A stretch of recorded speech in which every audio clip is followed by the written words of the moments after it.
Hello everyone, this is doctor सपना। Yes बेटा, मैं पढ़ा रही थी आपको सरफेस केमिस्ट्री, जिसमें मैंने आपको एड्सॉर्प्शन कंप्लीट किया था और आपका नेक्स्ट वन टॉपिक स्टार्ट होगा कोलाइडल सॉल्यूशन।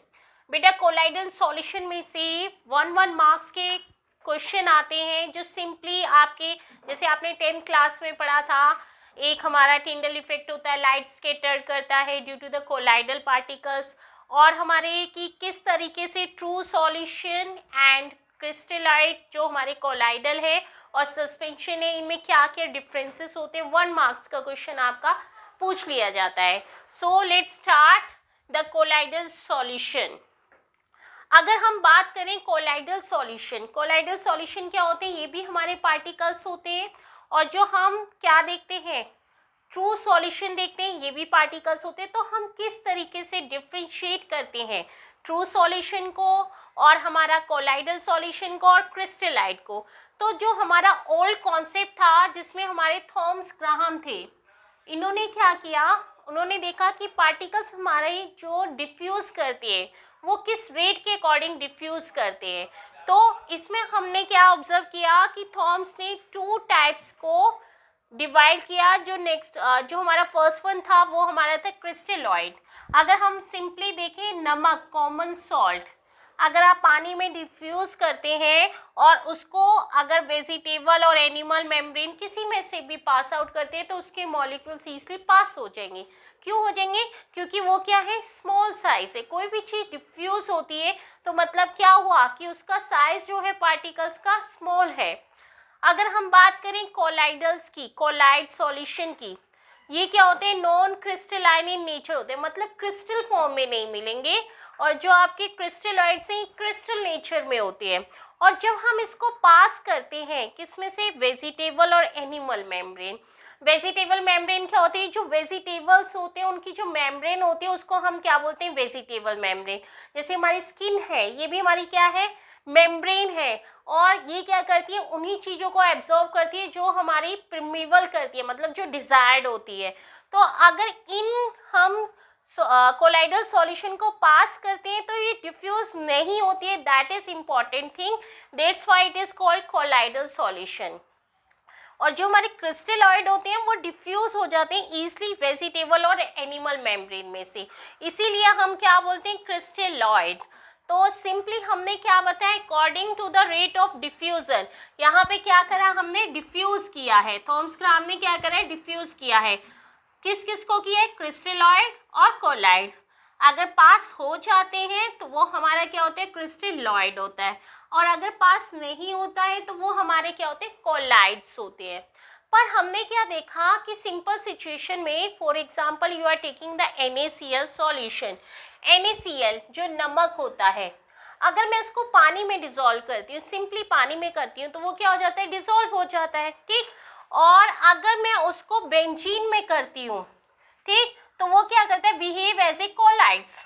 तो मीनिंग क्या हुआ कि अगर आप सॉल्वेंट डिफरेंट लेते हैं तो उनका नेचर क्या हो जाता है, डिफरेंट हो जाता है। वो कोलाइड भी बिहेवियर में आ रहा है, और क्या आ रहा है, हमारा कोलाइड भी आ रहा है और क्रिस्टलॉइड्स भी आ रहा है। यहाँ पे देखिए, अगर हम वाटर में डिसॉल्व करते हैं ये क्रिस्टलॉइड हो रहा है, अगर बेंजीन में कर रहे हैं तो क्या हो रहा है, हमारा कोलाइड्स हो रहा है।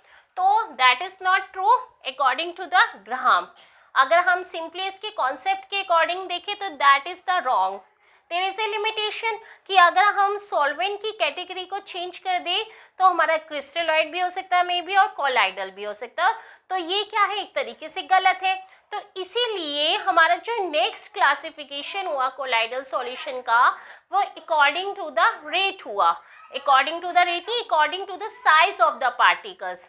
जो ओल्ड कॉन्सेप्ट था उसमें क्या हुआ, हमारा ओल्ड कॉन्सेप्ट में, ओल्ड कॉन्सेप्ट, यस बेटा, तो हम क्या करते हैं, अगर क्लासिफिकेशन ऑन द साइज करते हैं, अगर हम साइज के अकॉर्डिंग करते हैं कि कुछ मॉलिक्यूल्स हमारे बहुत छोटे हैं तो उसको हम क्या बोलेंगे, और जो मीडियम रेस में स्मॉल से लार्ज के बीच में आया उसको हमने क्या बोला, कोलाइडल सॉल्यूशन बोला, ठीक है। और जो सबसे बिगर साइज है, जैसे आप मड देखते हैं, मड में बालू हो गया हमारा, बहुत सारा हो गया, रेत मिट्टी जो भी है वगैरह वगैरह, तो वो हमारे लार्जर मॉलिक्यूल्स हो गए, और जिसको हम नेकेड आइज से देख सकते हैं वो होते हैं सस्पेंशन, ठीक। और जो हमारे नेकेड आई से नहीं देखे जाते वो होते ट्रू सॉल्यूशन। जैसे हम अभी मैंने बताया कि पानी है, पानी नमक है, और हमारे ये सिंपल जितने भी हमारे एग्जाम्पल हैं ये सारे हमारे क्या है, ट्रू सॉल्यूशन है, होमोजीनियस मिक्सचर दे देती है। बट जो हमारे क्रिस्टलॉइड है ना तो वो ज़्यादा बिगर है ना ही ज़्यादा स्मॉल है, that is the medium in the range. और जो मीडियम इन रेंज होते हैं उन्हीं को हम कोलाइड्स बोलते हैं, और इनका जब सॉल्यूशन बनाते हैं तो इनको हम बोलते हैं कोलाइडल सॉल्यूशन। तो अब हम क्या ऑब्जर्व करेंगे कि क्लासिफिकेशन हम on the basis of diffusion, मतलब रेट के डिफ्यूजन के अकॉर्डिंग ना करके इसको हम क्या करेंगे अकॉर्डिंग टू द साइज। तो कोलाइडल क्या हुआ, अगर सिंपली हम डेफिनेशन देखें तो colloidal solution is the range between the true solution and the suspension। तो हम साइज के अकॉर्डिंग डिफाइन कर रहे हैं कि this range is categorize the colloidal solution. तो ये हमारा हुआ कोलाइडल सॉल्यूशन। बेटा तो एक बार ये भी आपने माइंड में रखिए कि जो हमारा सबसे पहले स्टार्टिंग में जो क्लासिफिकेशन हुआ जिसमें क्रिस्टलॉइड एंड कोलाइड्स को डिवाइड किया, तो हम इसके अकॉर्डिंग करते हैं। इसका स्क्रीनशॉट कर लो। नेक्स्ट वन में मैं आपको बताऊंगी कि हमारे साइज के अकॉर्डिंग किस तरीके से कोलाइडल को हम क्या करते हैं, डिफ्रेंशिएट करते हैं, क्लासिफाइड करते हैं। ठीक, फिर उसके बाद मैं रब करके इसको दूसरे में करूँ। देखिए इधर, अगर हम कोलाइडल स्टेट को डिफाइन करते हैं तो प्रॉपर डेफिनेशन बनती है, colloidal state of matter is therefore a state in which size of particles. तो कोलाइडल क्या हुआ, जो इस साइज के अकॉर्डिंग अपने आप को कंसिस्ट करता है वो हमारा कोलाइडल सॉल्यूशन होता है। तो क्या हुआ, colloidal matter is therefore size in which size of particle 10 angstrom से 10,000 angstrom can pass through filter paper, not through the animal और द वेजिटेबल मेम्ब्रेन। तो मीनिंग क्या हुआ, अगर हम फिल्टर पेपर लेते हैं तो उसमें से कोलाइडल पार्टिकल्स आपके क्या हो जाएंगे, पास हो जाएंगे। बट अगर हम एनिमल और वेजिटेबल मेम्ब्रेन की बात करें तो उसमें से पास नहीं होंगे। क्यों नहीं होंगे, इसका भी सिंपल फंडा है। जो फिल्टर पेपर होता है उसका जो पोर साइज होता है वो क्या होता है, बड़ा होता है। किसके अकॉर्डिंग, कोलाइडल सॉल्यूशन की। तो वो क्या होगा, उसमें से इजिली पास आउट हो जाएगा। और जो हमारे एनिमल और वेजिटेबल है उनका पोर साइज क्या होता है, छोटा होता है। तो they can not pass through the vegetable और एनिमल मेम्ब्रेन। तो that the range between 10 angstrom to 10,000 angstrom is called the colloidal state। ठीक, अगर हम तीनों रेंज को डिवाइड करते हैं तो तीनों रेंज में हमारा क्या आएगा, जो ट्रू सॉल्यूशन है। ट्रू सॉल्यूशन क्या होता है, वेरी स्मॉल पार्टिकल्स होते हैं जो नेकेड आई से हम नहीं देखते हैं, और ये हमारे क्या होते हैं, लेस देन 10 एंगस्ट्रॉम। 10 एंगस्ट्रॉम से जो छोटे साइज के पार्टिकल्स होते हैं उनको हम क्या बोलते हैं, ट्रू सॉल्यूशन। और जो कोलाइडल होते हैं वो 10 एंगस्ट्रॉम से 10,000 एंगस्ट्रॉम की रेंज को हम क्या बोलते हैं, कोलाइडल सॉल्यूशन बोलते हैं। सस्पेंशन जो हम अपनी आंखों से ही देख लेते हैं, नेकेड आई से देख लेते हैं, वो 10 एंगस्ट्रॉम 10,000 एंगस्ट्रॉम से लार्जर होते हैं, बड़े होते हैं। तो this category is called the suspension. तो अगर हम सिंपली बात करें कोलाइडल सॉल्यूशन तो आप अपने आप डेफिनेशन बना सकते हैं। तो क्या हो जाएगा, this is the intermediate stage between the true solution and the suspension, and the range is here 10 angstrom to 10,000 angstrom. तो these molecules, these particles are called the colloidal solution। Clear बेटा। तो आप जब भी किसी चीज को भी डिफाइन करते हैं तो आपको फुली नॉलेज होनी चाहिए कि यस बेटा, तो आपको पता लग गया। अगर सिंपली डेफिनेशन पूछता है तो आपके माइंड में कोलाइडल सॉल्यूशन की नहीं होनी चाहिए, आपको सभी रेंज के पार्टिकल्स पता होने चाहिए। एक बार स्क्रीनशॉट ले लो डेफिनेशन और इसकी, उसके बाद मैं आपको तीनों में डिफरेंस बताऊंगी कि किस तरीके से डिफरेंस होता है। यस बेटा, अगर हम डिफरेंस की बात करें, डिफरेंस में क्या होगा, ट्रू सॉल्यूशन, कोलाइडल और सस्पेंशन। अभी मैंने आपको डेफिनेशन बताई थी तो उसके अकॉर्डिंग भी आप डिफरेंस कर सकते हैं। आप ट्रू सॉल्यूशन क्या होते हैं, वेरी स्मॉल साइज होते हैं। अगर 10 एंगस्ट्रॉम से बिलो है या 1 नैनोमीटर से रेंज में है तो ये हमारा क्या होगा, ट्रू सॉल्यूशन होगा। और कोलाइडल में क्या होगा, ट्रू सॉल्यूशन से जो लार्जर मॉलिक्यूल होंगे और सस्पेंशन से स्मॉलर होंगे। तो these are the particles called the colloidal solution. तो सभी बच्चों को पता होगा साइज क्या होगा, 10 एंगस्ट्रम से 10,000 एंगस्ट्रम, और सस्पेंशन में क्या हो जाएगा, मोर देन 10,000। क्लियर। अब बात करते हैं फिल्टर एबिलिटी की। फिल्टर एबिलिटी में क्या होता है कि अगर हम इसको फिल्टर पेपर में से पास करें, किसको पास करें, ट्रू सॉल्यूशन को, और as well as animal membrane, आपको पता है ये सिंपल सी बात है, जब उसका साइज बहुत ज़्यादा छोटा है तो आप जैसे ही उसको पास करेंगे तो क्या होगा, ईजिली वो डिफ्यूज हो जाएगा, क्योंकि साइज क्या है, बहुत छोटा है, ठीक है, तो वो ईजिली क्या हो जाएगा, डिफ्यूज हो जाएगा। और कोलाइडल क्या है, इंटरमीडिएट है। फिल्टर पेपर का साइज बड़ा होता है, तो फिल्टर पेपर के साइज बड़ा होगा तो ईजिली उसमें से क्या हो जाएगा, पास हो जाएगा। और जब हमारे क्या आ जाएगा, एनिमल या वेजिटेबल, तो पोर साइज क्या हो जाएगा, नैरो, और सपोज ये इतना बड़ा है तो इसमें से पास नहीं हो पाएगा। तो क्या है, पास through the filter paper, not through the vegetable और एनिमल मेम्ब्रेन, इसमें से आपका पास नहीं होगा। और फिर क्या कह रहे हैं, आपका सस्पेंशन में do not pass through the filter paper as well as animal और वेजिटेबल। अब आपको पता है कोई इतना बड़ा मॉलिक्यूल है तो वो फिल्टर पेपर में से निकल जाएगा, नहीं, एनिमल और वेजिटेबल किसी में से भी नहीं निकलेगा। तो सस्पेंशन मॉलिक्यूल्स क्या होंगे, these are the bigger molecules. अगर आपसे डिफरेंस क्लेरिफाई करते हैं एग्जामिनर तो आपके माइंड में डेफिनेशन प्रॉपर होनी चाहिए कि किस रेंज को आप कोलाइडल कहते हैं, क्या क्या फीचर्स हैं उसके, फिल्टर पेपर के अकॉर्डिंग क्या रिलेशन है, आपका सेमी परमीबल मेम्ब्रेन के अकॉर्डिंग क्या है। अगर ये आपके सारे पॉइंट्स क्लियर है तो आप किसी भी क्वेश्चन का आंसर दे सकते हैं। अगर सेटलिंग की बात करें तो हमारा क्या हुआ, जो सस्पेंशन मॉलिक्यूल्स है उसके मॉलिक्यूल्स का साइज क्या होता है, बहुत बड़ा होता है। तो इसलिए हमारे ये क्या होते हैं, जैसे हमने एक टेस्ट ट्यूब में क्या डाला कि अगर आपने रेत डाला, बालू डाला, कोई भी मतलब कोई भी पार्टिकल्स डाला तो क्या हो जाएगा, ईजिली सेटल डाउन हो जाएगा, ठीक है। भारी मॉलिक्यूल क्या हो जाते हैं, उनकी डेंसिटी ज़्यादा हो जाती है जिसकी वजह से वो सेटल डाउन हो जाते हैं, ठीक। तो ये हमारा बहुत सारे हैं, जैसे अगर आप कोलाइडल सॉल्यूशन को लाइट में पास आउट करते हैं, जैसे एक डार्क रूम है, आपने देखा होगा गांव वगैरह में, अगर एक होल भी है आपके रूम में और उसमें से क्या रेज आ रही है लाइट की, ठीक है, तो उस रूम में जो कोलाइडल पार्टिकल्स होंगे वो उस लाइट को स्कैटर्ड करेंगे, तो वो पार्टिकल्स आपको दिखाई देंगे, ठीक है।